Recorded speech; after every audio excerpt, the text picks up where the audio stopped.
દીકરીથી phone આવ્યા કે અમારો ભત્રીજો થાય, આવું થાય, તેવું થાય, પણ હકીકતમાં બાંધવા મોકલા હોય ને એનો વાહો સાંભળવાનો હોય તો કાંઈ વાંધો નહીં, બાંધીને એવો, પણ તમે ભણવા મોકલા હતા. આહિર ચોચા વિમલભાઈ પીઠાભાઈ છે. ઉપલેટા રહું છું. હું સામાન્ય માણસ છું, ખેતમજૂરી કરું છું. મારો છોકરો આલ્ફા સ્કૂલમાં ભણતો, અભ્યાસ કરતો, આલ્ફા હાઈસ્કૂલમાં, અને આલ્ફાની હોસ્ટેલમાં રહેતો. ત્યાં 5 છોકરા, પહેલાં તો રમતગમત બાબતમાં થોડીક હાથ અડી ગયો હતો, એટલે એ છોકરાએ એમ કીધું કે તને જોઈ લે હું. એટલે મારા છોકરાએ એમ કીધું કે આપ તો મસ્કરી કરતા હશે.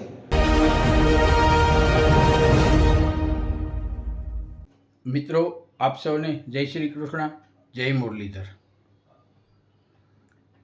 જ્યારથી શિક્ષણનું ખાનગીકરણ થયું છે, ટૂંકમાં જ્યારથી શિક્ષણમાં જે પ્રાઇવેટ જગતનો પગપેસારો થયો છે, ત્યારથી અમુક લોકો તો એવું કહે છે કે શિક્ષણ એ હાટડા થઈ ગયા છે, એક વેપારનું માધ્યમ બની ગયું છે. ત્યાં સુધી તો ઠીક છે, પણ હવે તો એવું કહેવું પડે એમ છે કે એ હાટડા નહીં, પણ શિક્ષણ મા સરસ્વતીનું ધામ, એક ગુંડાગીરીનો જાણે કે અડો બની ગયું હોય એવા બનાવો બને છે. નાના નાના કુમળી વયના બાળકો એકાબીજાને મારામારી કરે છે, એક વિદ્યાર્થીનું મર્ડર કરી નાખે છે, અને કેટલાક છોકરા, 4-5 છોકરા વિદ્યાર્થી મળીને નજીવી બાબતમાં બીજા કોઈ વિદ્યાર્થીને ઢોરમાર મારે છે, ખૂબ માર મારે છે. અને આ શિક્ષણ જગત કે શિક્ષણવિદો કે સામાજિક આગેવાનો કોઈ જાગતા નથી, અને જાગે તો મોટે ભાગે આવી શૈક્ષણિક સંસ્થા કોઈને કોઈ નેતા સાથે સંકળાયેલી હોય અથવા તો એના સંબંધી હોય છે, અને આમાં ભણતા જે કોઈ સામાન્ય પરિવારના છોકરા હોય છે એને આવો કેસ બને ત્યારે તો દબાવી દેવાની કોશિશ કરવામાં આવે છે. પણ જ્યારથી હમણાં તાજેતરમાં તમે આપણે જોઈએ તો અમદાવાદનો જે સ્કૂલનો બનાવ બન્યો, એક વિદ્યાર્થીએ બીજા વિદ્યાર્થીનું મર્ડર કરી નાખ્યું, ત્યારબાદ જૂનાગઢમાં આલ્ફા હોસ્ટેલમાં જે સ્કૂલ સાથે સંકળાયેલી છે તે હોસ્ટેલમાં 4-5 વિદ્યાર્થીઓ પૂર્વયોજિત કાવતરું કરીને એક ગેંગ બનાવીને એક વિદ્યાર્થીને ઢોરમાર મારે છે. અને એ જ્યારે એના સંચાલકોને ખ્યાલ આવે છે ત્યારે એ વિદ્યાર્થીનો કે એ જે મુદ્દો કે જે કંઈ બનાવ બન્યો એ દબાવી દેવામાં આવે છે. અને છેક મહિના દિવસ પછી કે એ વિડીયો જાહેર થાય છે ત્યારે એના માતા પિતાને ખબર પડે છે, એ વિડીયો સોશિયલ મીડિયામાં વાયરલ થતાં બધાને ખબર પડે છે, ત્યારે એક ઉહાપો ઉપડે છે. ત્યારે સંચાલકો જે કાંઈ પગલાં લેવાના હોય જે તે વખતે એ લીધા નથી, એટલે ખરેખર એની એક ગંભીર ભૂલ ગણાય છે. અને આવું વારંવાર બનતું હોય છે ત્યારે ખરેખર આવી હોસ્ટેલમાં આપણે જે આપણા દીકરા દીકરી એના વિશ્વાસે મૂકતા હોય છે ત્યારે આપણને કેટલો ભરોસો રાખવો એ પણ એક સવાલ છે. મિત્રો, જૂનાગઢમાં જે બનાવ બન્યો એ વિદ્યાર્થી આહિર સમાજનો છે. આહિર સમાજનો વિદ્યાર્થી છે એટલે આહિર સમાજ આગળ આવ્યો છે એવું નથી, પણ વિદ્યાર્થી હોસ્ટેલમાં, સ્કૂલમાં દરેક જ્ઞાતિના, દરેક સમાજના વિદ્યાર્થી ભણતા હોય છે અને દરેક સમાજને લાગુ પડે છે. પણ આહિર સમાજે આ જે સ્કૂલોમાં, હોસ્ટેલોમાં અન્યાય થાય છે, અત્યાચાર થાય છે, એની સામે એક પહેલ કરી છે. એવા અન્યાય સામે, અત્યાચાર સામે કે શાળાના સંચાલકોની મનમાની અથવા તો એની જે આંખ આડી કાન કરવાની વૃત્તિ હોય એની સામે ઉપલેટા આહિર સમાજે એક અભિયાનની પહેલ કરી છે. અને એ પહેલને અનુલક્ષીને ઉપલેટા ખાતે આહિર સમાજની ખાસ કરીને આહિર સમાજ દ્વારા આ બાબતને લઈને એક મિટિંગનું આયોજન કરવામાં આવ્યું હતું. અને એ મિટિંગમાં આહિર સમાજના બહોળી સંખ્યામાં યુવા ભાઈઓ, આહિર સમાજ ઉમટી પડ્યો હતો અને એક અવાજે આ બનાવને વખોડી કાઢ્યો હતો. અને દરેક સમાજને આ પ્રશ્ન છે, એક આહિર સમાજનો છે એટલો નહીં કે આહિર સમાજનો વિદ્યાર્થી છે એટલે આ પ્રશ્ન ઉઠાવ્યો એવું નહીં, પણ દરેક સમાજમાં જાગૃતતા આવે, દરેક વાલી જાગૃત થાય અને આવા જ્યારે બનાવ બને ત્યારે આંખ આડા કાન ન કરે, પણ કાયદાકીય રીતે જે કાંઈ થતું હોય એવી પ્રોસિજર કરે એ માટે આહિર સમાજના ઉપલેટાના લગભગ તમામ આગેવાનો હાજર હતા. અને મિત્રો આવો હવે આપણે એ મિટિંગમાં આહિર સમાજના એ આગેવાનોએ પોતાના મંતવ્યો શું રજૂ કર્યા અને આહિર સમાજના એક સામાન્ય પરિવારને કેવી રીતે સધિયારો મળ્યો છે, કોઈ પણ સમાજના હોય આવા, તો એને એક સહકાર આપવાની સૌએ ભાવના વ્યક્ત કરી હતી. તો મિત્રો આપણે એ પણ જોઈએ અને એ પણ તમને જણાવું કે આપણે જે બાળક ભોગ બન્યું છે એ પિતા સાથે પણ વાત કરી છે. તો એ વાત આપણે પહેલાં સાંભળીએ અને પછી જે મિટિંગના અંશો, મિટિંગમાં જે વાતો રજૂ થઈ એ પણ આપણે વિગતવાર સાંભળીશું. તો આપને નમ્ર વિનંતી છે, આપણી આ ચેનલને તમે સબસ્ક્રાઈબ કરજો, વિડીયોને લાઈક કરજો, શેર કરજો અને કોમેન્ટ કરજો. મિત્રો હમણાં શાળા કોલેજોમાં જે નાના બાળકો, નાની બુદ્ધિવાળા બાળકો, નાના છોકરાઓ હોય છે, એના અમદાવાદનો કિસ્સો જોઈએ તો છેક ખૂન સુધી પહોંચી ગયો હતો. અને તાજેતરમાં જ આપણે જૂનાગઢનો જે બનાવ બન્યો છે, એ વિદ્યાર્થી, નાની વયના વિદ્યાર્થી જ્યારે સ્કૂલમાં કે હોસ્ટેલમાં ભણતા હોય અને આવી રીતની માનસિકતા ધરાવતા હોય છે, તો એવું એક બાળક કે તાજેતરમાં જ જૂનાગઢ હોસ્ટેલમાં ભોગ બન્યું છે. આમ તો આ બનાવ મહિનાથી પહેલાંનો છે, પણ બહાર હમણાં આવ્યો છે, સોશિયલ મીડિયા દ્વારા વિડીયો વાયરલ થયો છે. તો આપણે એ બાળકના પિતા સાથે વાત કરી રહ્યા છીએ કે એ બાળકનો કેવી રીતે બનાવ બન્યો હતો અને એ બાળકનો શું વાંક હતો. તો પહેલાં તો તમારું નામ જણાવો. મારું નામ આહિર ચોચા વિમલભાઈ પીઠાભાઈ છે. ઉપલેટા રહું છું. હું સામાન્ય માણસ છું, ખેતમજૂરી કરું છું. મારો છોકરો આલ્ફા સ્કૂલમાં ભણતો, અભ્યાસ કરતો, આલ્ફા હાઈસ્કૂલમાં, અને આલ્ફાની હોસ્ટેલમાં રહેતો. ત્યાં 5 છોકરા, પહેલાં તો રમતગમત બાબતમાં થોડીક હાથ અડી ગયો હતો, એટલે એ છોકરાએ એમ કીધું કે તને જોઈ લે હું. એટલે મારા છોકરાએ એમ કીધું કે આપ તો મસ્કરી કરતા હશે. પછી પાછળ જોઈ અને દરવાજો બંધ કરી અને 5 છોકરાએ એની ઉપર એટેક કર્યો અને મૂંઢ માર અને ઢીકા પાટું મોઢા ઉપર જ્યાં આવે ત્યાં માર્યા. એટલે તમારા છોકરાની ઉંમર કેટલી હશે? મારા છોકરાની ઉંમર 17 વર્ષ. અને કેટલામાં ધોરણમાં ભણતો? 12 સાયન્સમાં અભ્યાસ કરે. તો ત્યાં કેટલા ટાઈમથી અભ્યાસ કરતો આલ્ફા હોસ્ટેલમાં? 11 12 બે ટૂંકમાં 2 વર્ષથી અભ્યાસ ત્યાં હતો. તો એ પહેલાં ક્યારેય આવું બનાવ કે એવું કંઈ તમને ના, વાતાવરણ લાગ્યું હતું? આ પહેલા કોઈ દિવસ એવું નહોતું થયું. તો તમને ખબર ક્યારે પડી કે મારા છોકરા ઉપર આવી રીતે આ બનાવ થયો છે 27/7/2025 ને અમને ખબર પડી 30/8/2025. એટલે તમને ખબર કેવી રીતે પડી? અમને ખબર પડી ઇન્સ્ટાના વિડીયો માધ્યમથી કે જે મારા બાળકે મને વિડીયો તે મને સેન્ડ કર્યો અને મને જાણ થઈ. એટલે વિડીયો સામેવાળા એ ઉતાર્યો હોય છે ને, જે સામે મારવાવાળા હતા એમાંથી મારવાવાળા જ ઉતાર્યો છે. એ લોકોએ જ એની આઈડીમાં, ઇન્સ્ટામાં ટૂંકમાં વિડીયો વાયરલ કર્યો. હા. અને એ વિડીયો વાયરલ થયા પછી તમને ખ્યાલ આવ્યો? હા, અમને ખ્યાલ આવ્યો. અને હોસ્ટેલવાળાને તે વિડીયો જોઈ અને 2 છોકરાને તાત્કાલિક કાઢી મૂક્યા હતા અને એ વિડીયો ડિલીટ થઈ ગયો. પછી પાછો વિડીયો મારા છોકરા પાસે આવ્યો. એટલે તમને જ્યારે આ ખબર પડી ત્યારે તમે હોસ્ટેલમાં કે સ્કૂલમાં કોઈ તપાસ કરી હતી, કોઈ ફરિયાદ કરી હતી કે? ખબર પડી.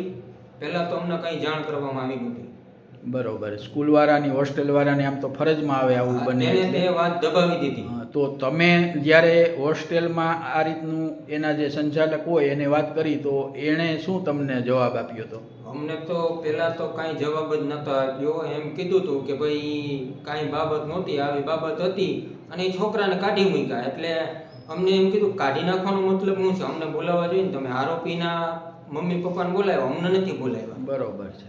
આ પહેલી ફરજ એને આવે. તમારો છોકરો ભોગ બન્યો, છોકરો ભોગ બન્યો છે તો અમને બોલાવવાની ફરજ આવે કે ભાઈ જે છોકરાને મારો છે એ છોકરાના મમ્મી પપ્પાને બોલાવો તમે. બરોબર છે, બોલાવવું જોઈએ અને એની તમારી રૂબરૂમાં જ જે કાંઈ વાતચીત કરવી જોઈએ.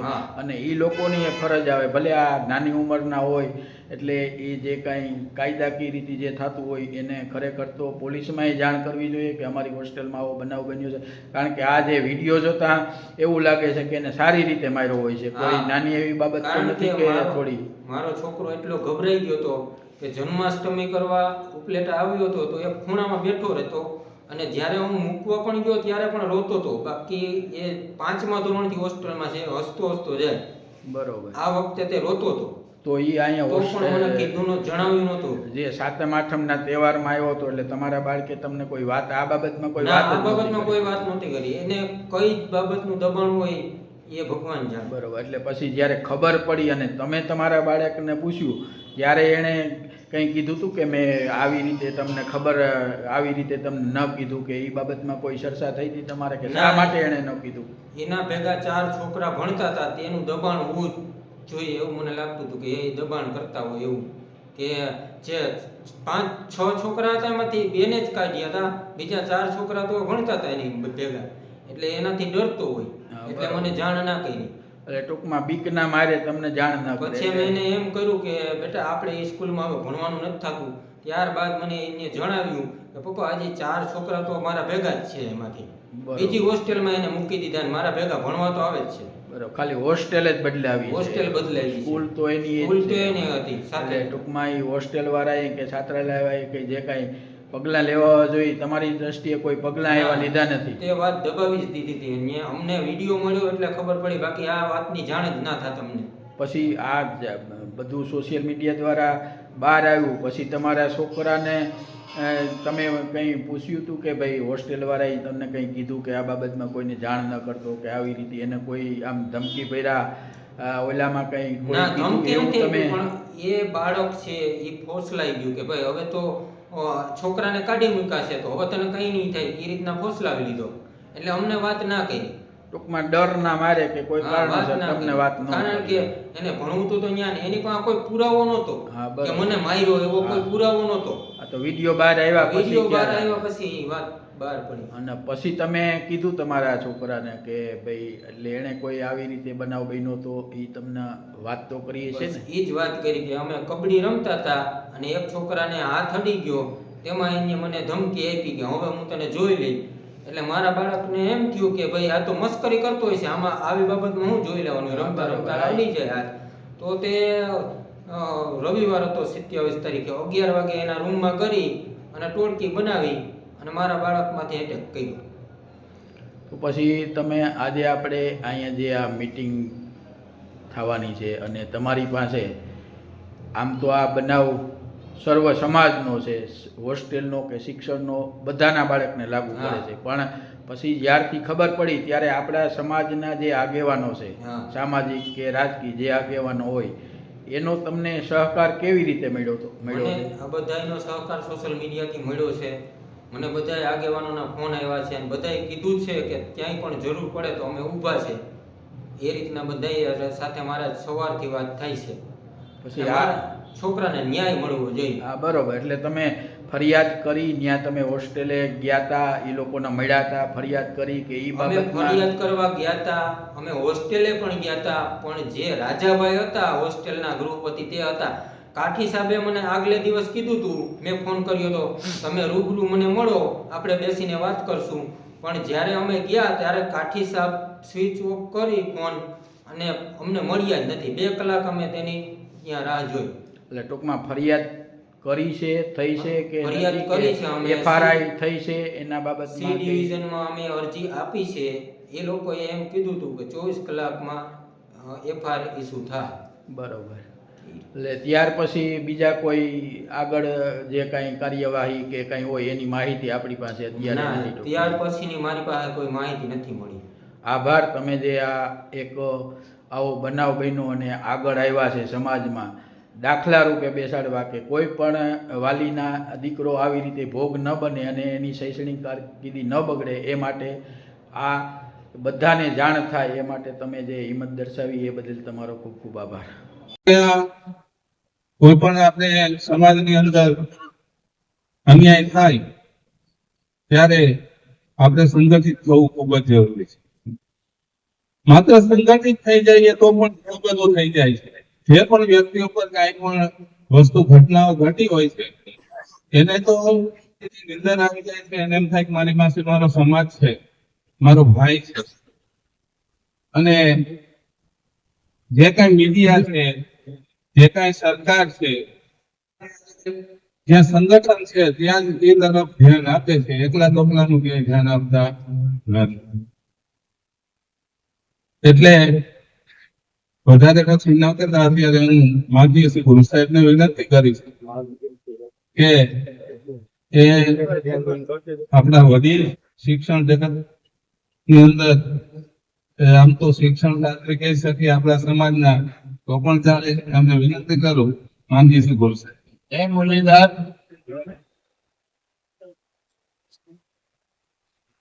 આજે આપણે બધા સમાજની અંદર આહિર સમાજમાં એક માસૂમ બાળક ઉપર જે ઘટના બની છે અત્યાચારથી, એની કેપેસિટી હું ને બોડી છું. હવે વાત આવે છે આખી સમગ્ર સમાજની, માત્ર આહિર સમાજ પૂરતું નથી. અમદાવાદની ઘટના બની 7 સ્કૂલની અંદર. હવે આ જે બાળકો છે સમયના પરિવર્તન સાથે એને રૂપાંતર થયું છે બાળકોનું.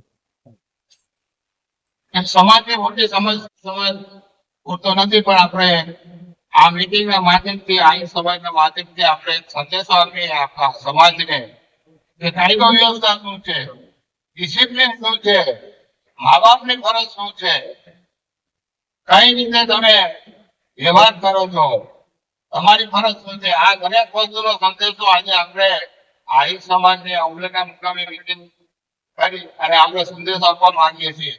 સાહેબના મુજબ સરસ વાત કરી કે અત્યારે જો રાષ્ટ્રમાં નિર્માણની અંદર વિદ્યાર્થી મહત્વનો ભાગ છે અને દરેક વાલી એવું ઈચ્છે છે કે મારું બાળક શ્રેષ્ઠ બને, સલામતી રાખતા રાખતા શ્રેષ્ઠ બને.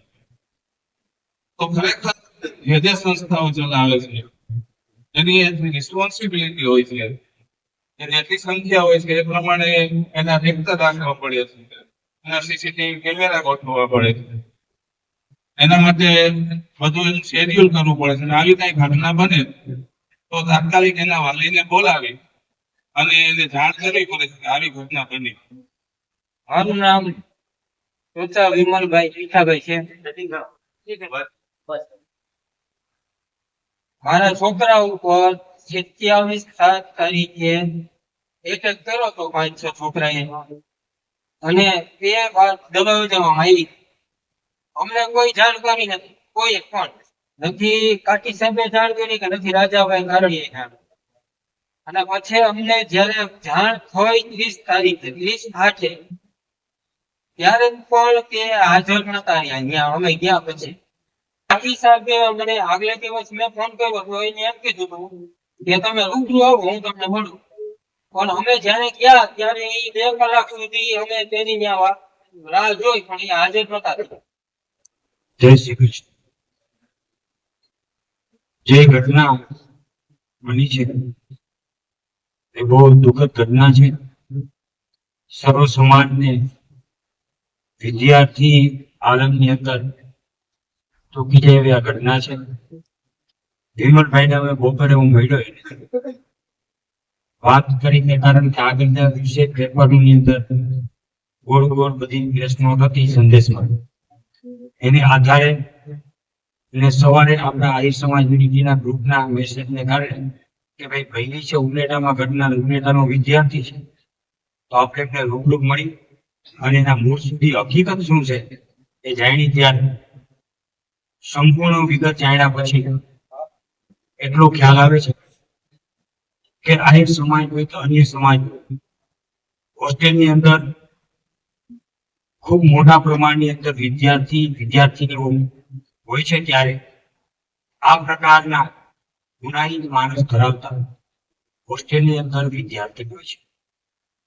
આ વિદ્યાર્થી ઉપર જે ઘટના ઘટી છે એ આપણા બધાના રૂવાડા ઉભા કરી દે એવી એ પ્રકારની કે માણસ એક સાથે ઓળખી કરી અને એ વિદ્યા ઉપરથી એવું સાબિત થઈ છે કે એ વિદ્યા દ્વારા એ રોગ જમા અને એક ડોલ થવા માટેની અન્ય લોકોને પણ એક બતાવવા માંગતા હતા એવું વિદ્યા ઉપર સાબિત છે. ત્યારે આના સંચાલકો છે એ પેલા મુખ્ય ગુનેગાર છે.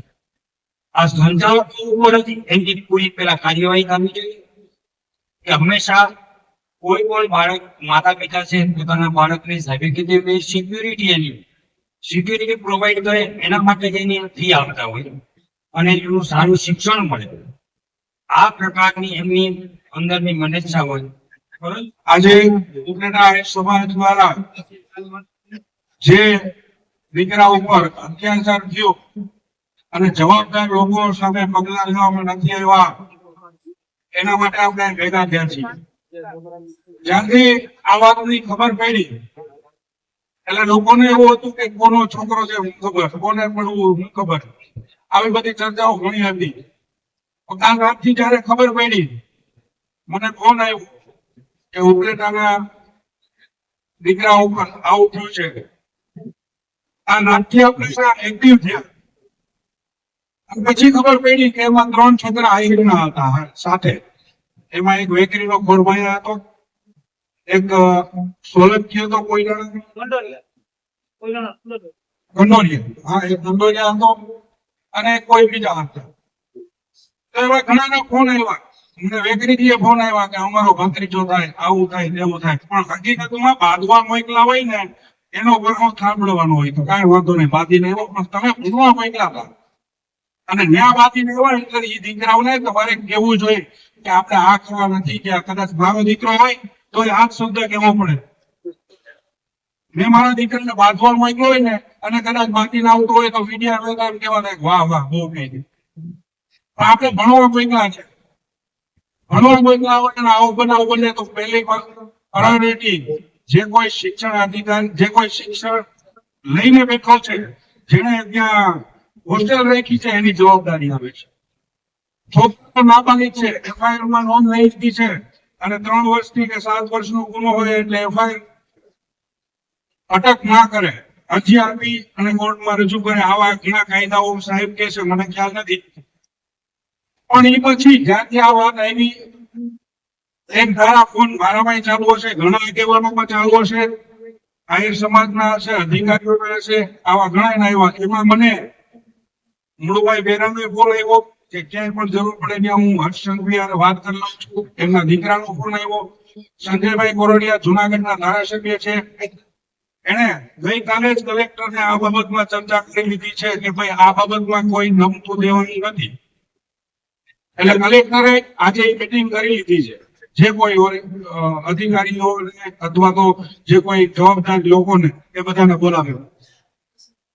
આપણા ધારાસભ્ય મહેન્દ્રભાઈ નો પણ ફોન આવ્યો કે આમાં જ્યાં ક્યાંય પણ લીગલી પ્રોસિજરમાં મારી ક્યાંય જરૂર પડે ત્યાં હું છું.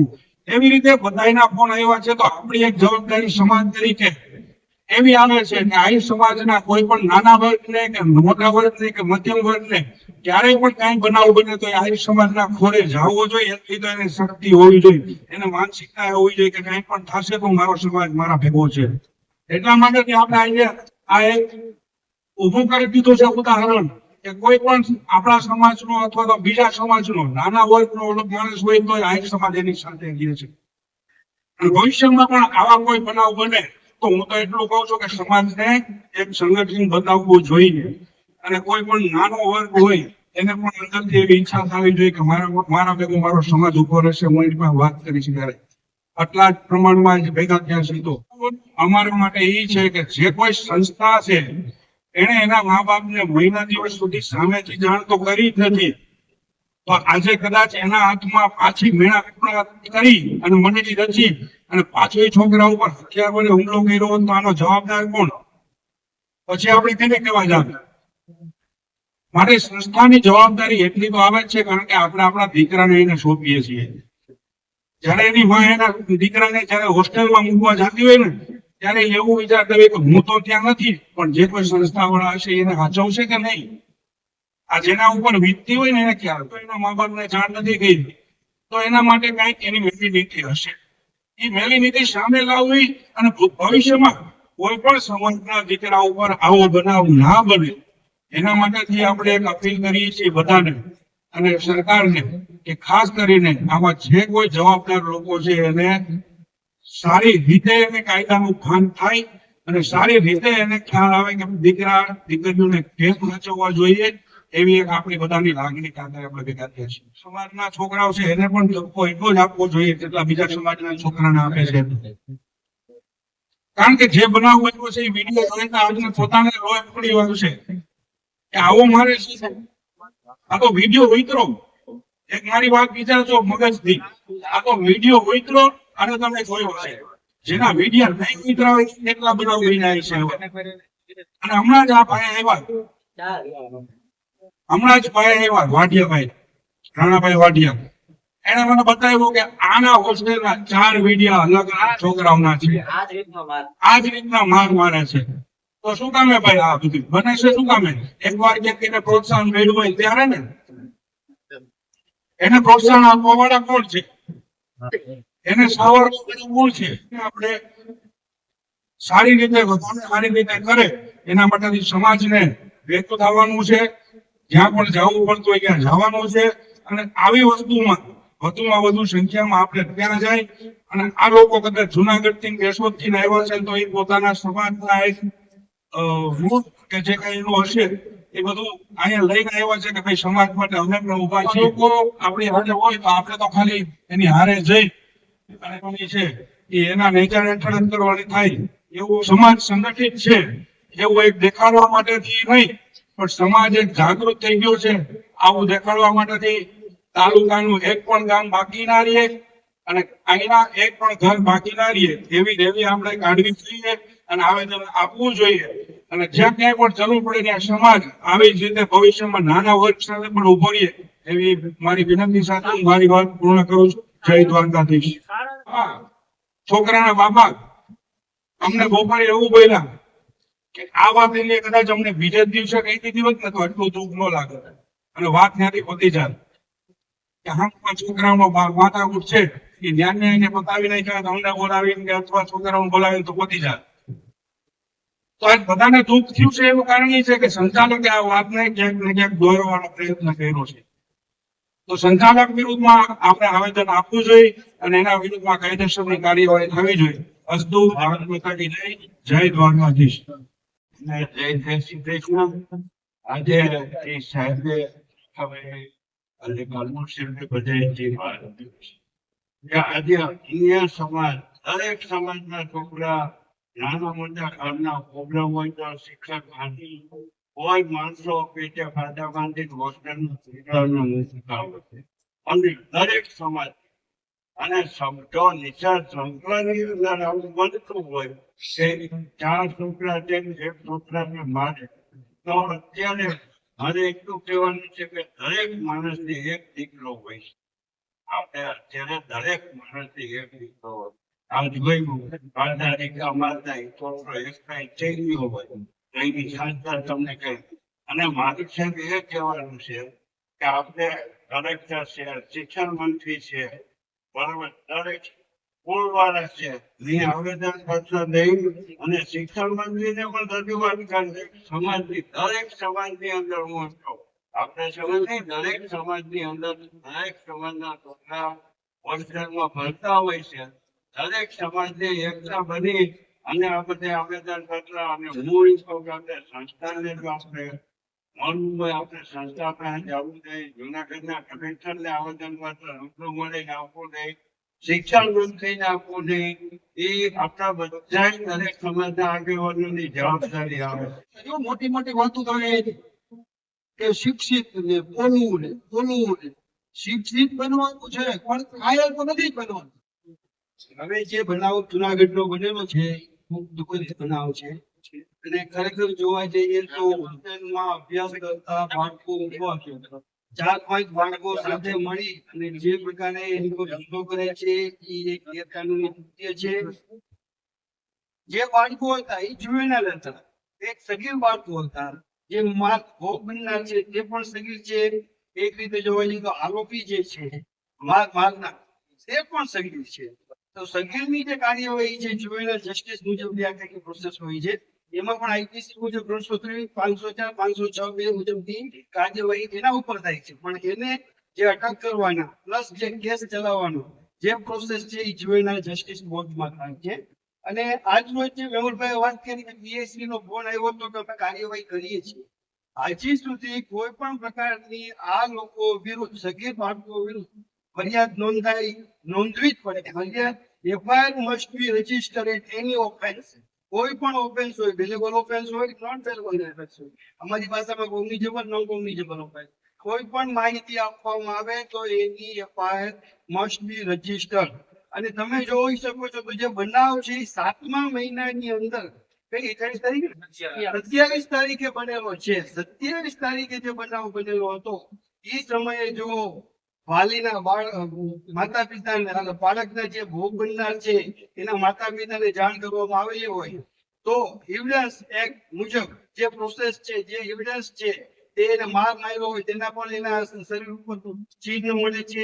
કાયદાની ભાષાની અંદર જોવા જઈએ તો કોઈ પણ એવિડન્સ મહત્વનું હોય છે. આપણી પાસે એવિડન્સ છે કે બાળકને માર માર્યો તો એ એવિડન્સ રેકોર્ડ ઉપર છે, વિડીયો એવિડન્સ છે જ આપણી માટે. ત્યારબાદ ભોગ બનનારના પિતા જુનાગઢ સી ડિવિઝન પોલીસ સ્ટેશનમાં જાય છે અને શા માટે વિડીયો એવિડન્સ રજૂ કરવા છતાં પણ FIR નથી નોંધવામાં આવ્યો? ગુનો બન્યો છે તો શા માટે FIR રજીસ્ટર કરવામાં નથી આવ્યો? બીજો પ્રશ્ન છે કે આજે જ્યારે 7મા મહિનાની અંદર ગુનો બનેલો છે અને એના પેરેન્ટ્સને ભોગ બનનારના પેરેન્ટ્સને હજી 4 દિવસ પહેલા આ બાબતનો જે વિડીયો છે એ સોશિયલ મીડિયામાં વાયરલ થાય છે અને ખબર પડે છે. તેના અનુસંધાને તે લોકો સંસ્થા પાસે જાય છે. જેટલા ગુનેગાર, જે મારનાર આરોપીઓ, અમારી ભાષામાં તો સમજતા આવે છે છોકરાઓ, જુવેનાલ હોય તો પણ નિર્ભયા કાંડ જોશો તમે ટીવીનું, તેમાં પણ એક જુવેનાલ હતો, એને જુવેનાલને પણ સજા પડી છે. એવું નથી કે જુવેનાલને સજા ન પડે. ગુનેગાર છે એને સજા કોર્ટ કરે જ છે. કોર્ટનું કામ છે, કાયદાનું કામ છે. પોલીસ અને કોર્ટ શું છે, શા માટે આ રીતનું કરે છે? કારણ કે જે કાયદા બનાવવામાં આવેલા છે એ કાયદા સમાજની અંદર જે દૂષણો છે, સમાજની અંદર જે દુકાગંદી છે તેને નાખવા માટે જ કાયદા કાનૂન બનાવવામાં આવેલા છે. નહીં કે મારના એ સિવાય પણ ભોગ જે સંસ્થામાં ભોગ બન્યો છે આલ્ફા સ્કૂલના, એ સ્કૂલના જે સંચાલકો છે, જેટલા ગુનેગાર છે, મારનાર છે, તેટલા જ ગુનેગાર તેના સંચાલકો છે. એટલે પહેલી અત્યારે કાર્યવાહી આપણે બધા જે વડીલો બધા સાથે મળ્યા છે, કાયદાની ભાષામાં જોવા જઈએ તો ભોગ બનનારના પિતાએ જો પોલીસ સ્ટેશનમાં FIR નથી લખતા તો એના ઉપલા અધિકારીને આપવી પડે. ઉપલા અધિકારી પણ નથી આપતા તો કોર્ટમાં જવું પડે. કોર્ટમાં જઈને એનું ડાયરેક્શન મેળવવું પડે કે ભાઈ આવો બનાવ બન્યો તો ને આવું મારી ઉપર મારા છોકરાઓ બન્યું છે.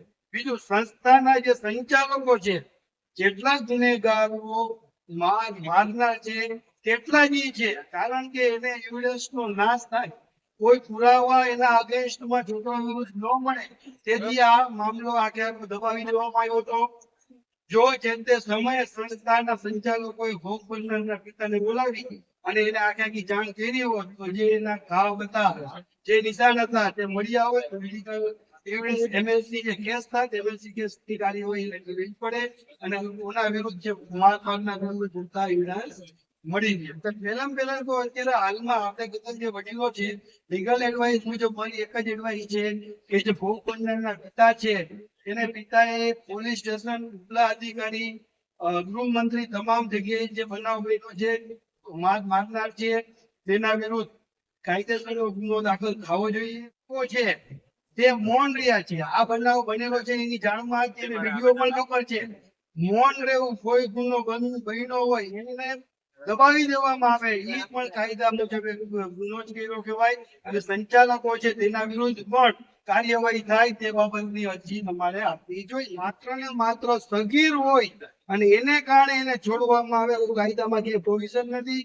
સગીર હોય એને પણ શિક્ષાત્મક કાર્યવાહી એના વિરુદ્ધ પણ થાય છે. એટલે તમારે ક્યારેય પણ કાયદાકીય રીતે જરૂર પડે એટલે આ એક સમાજ સાથે તમારી સાથે છે. બીજી રીતનું લીગલી બેઝ ઉપર તમારે ક્યારે પણ જરૂર પડે અમે તમારી સાથે. ગઈકાલે આ ઘટના જુનાગઢમાં બની, છતાંય જુનાગઢમાં કોઈ ખબર નથી. રેમનભાઈ નો કાલે મને ફોન આવ્યો, આવી રીતે ઉલ્લેખના એક છોકરા ઉપર આલ્ફા સ્કૂલમાં એનો વિડીયો હું નાખું જોઈ લ્યો અને હું ખબર પડે એ વિડીયો જોયો. મેં કીધું કે આમાં બધું આપણે આમાં આપણે આવેદન પત્ર આપ્યું સ્કૂલ વાળાને કહીને આપણે 2 શબ્દ પાઈ દઈએ. તો સંચાલકની ભૂલ એ છે કે 1.5 મહિના પહેલા બનાવ બને છે, એમના કોઈ સભ્યોને જાણ નથી કરતા. તો આપણે આપણા દીકરા અથવા દીકરીને જે સંસ્થામાં મૂકીએ તો આપણે એ લોકો થોડોક હોય કે આપણા દીકરા દીકરી સુરક્ષિત છે. તો એની જવાબદારી એમ થાય કે જેવો પણ બનાવ બને તરત વાલીને જાણ કરવી જોઈએ. આ સંસ્થાએ એની ફરજ પૂરી કરી નથી, મોટા કહેવાય. અને આ અંગે જ આપણે આ કરવું પડે, કેમ કે આના માટે આટલી બધી મોટી સંખ્યામાં ભેગા થયા છે, કલ્પના નથી મળે આટલા બધા માણસો ઓપરેટરમાં સંગઠિત થઈ ભેગા થઈ દેખાય છે. મને એમ હતું કે કદાચ 5-25 જણા છે, પણ ખરેખર એનું સંગઠન જોઈ મને બહુ આનંદ છે. હવે આની અંદર આપણે નોકરી છે, અમે તો જુનાગઢથી એટલા માટે આવ્યા છીએ કે તમે જે કાંઈ નિર્ણય લેશો, જે કાંઈ કામ કરશો એમાં અમે તમારી ભેગા છીએ. જ્યારે જરૂર પડે ત્યારે ભેગા છીએ. એટલા માટે કે આ બનાવ છે એ સમગ્ર આહિર સમાજનો. આજે આ બનાવ ઉપલેટામાં બન્યો છે, કાલે કદાચ બીજા કોઈ કામમાં કરી. સમગ્ર આહિર સમાજની ફરજ છે કે આપણા દીકરા કે દીકરીઓ પર કોઈ અત્યાચાર કરીને જાય એ વાત આપણે સહન ન કરી શકીએ, કે આપણે અહીંયા આપણે કોઈ ખોટું નથી કરતા, પણ કોઈ આપણે ખોટું કરે તો આપણે સહન કઈ રીતે કરીએ. આવું અભિયાન ફાયદો છે. એ 2 મહિના છે, 2 મહિનાની છેલ્લા રવિવાર જૂનાગઢમાં મીટિંગ કરીએ છીએ. આપણા સમાજની અંદર જે દીકરીઓ ઘર છોડીને જાય છે, પોતાની ભાગી જાય છે, આવા બનાવ 20-25 વર્ષ પહેલા આપણા સમાજમાં નહોતા બનતા. હવે બહુ ઝડપથી આ સમાજમાં એટલા બધા બનાવો બનવા માંડ્યા છે.